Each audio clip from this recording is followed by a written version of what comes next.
Welcome to the Renato Constantino Revisited. On behalf of the organizers, it is a pleasure to have you all here as we reflect on the life and the continuing relevance of the works of Renato Constantino. Today we remember and reflect on the ideals and the principles that Renato Constantino has espoused. Ideas that build, reshape, and radicalize not only our history, but how we view and perceive our very identity as Filipinos. Renato Constantino Revisited is brought to you by the Renato Constantino Foundation, the UP College of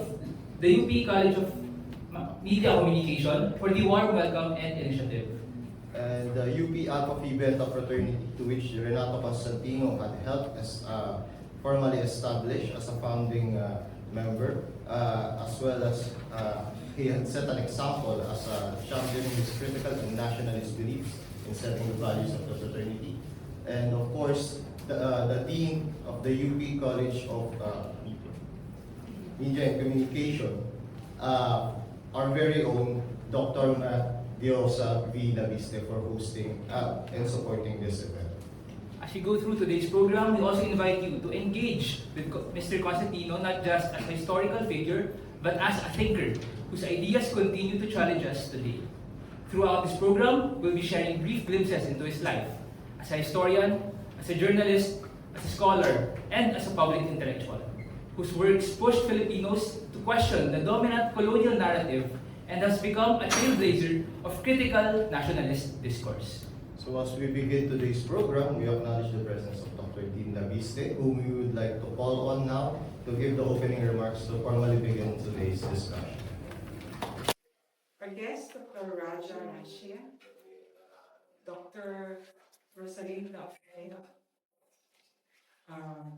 Dr. Renato, Red Constantino, the Managing Director of the Constantino Foundation, the family of historian Renato Constantino, guests, students, good afternoon, magandang hapon po sa inyong lahat, maayong hapon sa inyong tanan.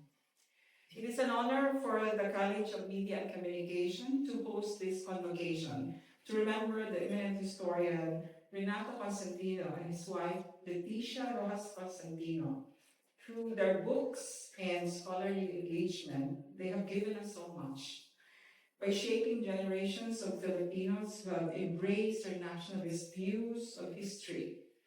If the Philippines have extraordinary political events like the First Quarter Storm, to recall a few of them, and the struggle against the Marcos dictatorship that culminated in the EDSA People Power Uprising, we can only credit them to the progressive historiography of Renato Constantino, which is Filipino-centric and oriented towards social transformation.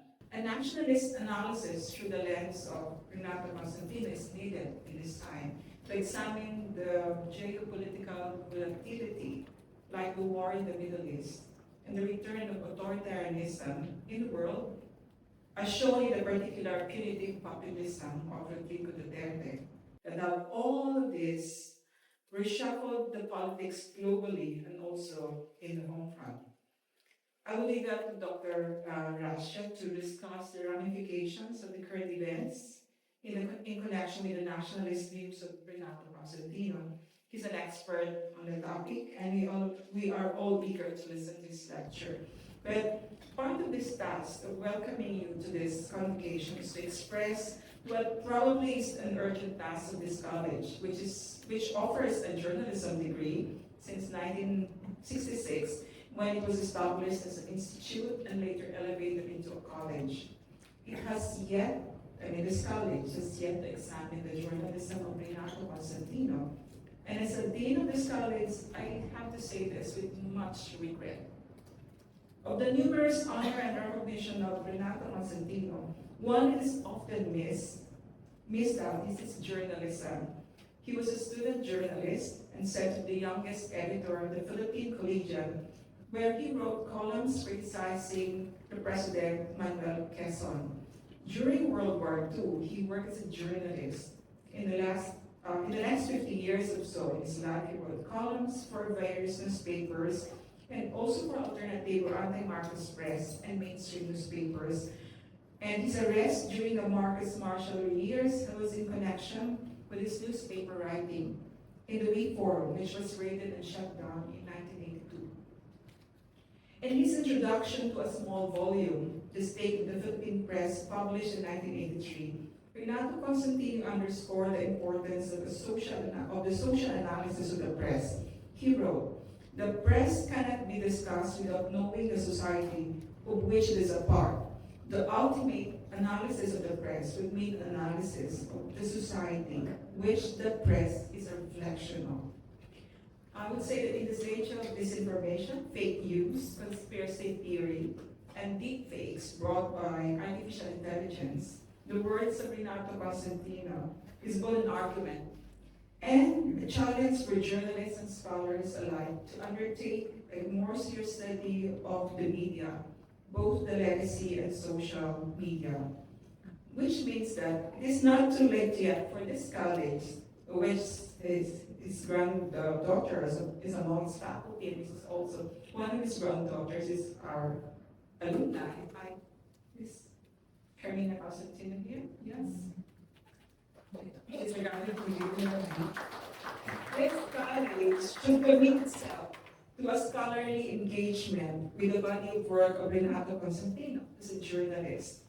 On that regrettable note, but still hopeful for the possibilities, let me welcome you to this afternoon's convocation. Magandang hapon po at mabuhay tayong lahat.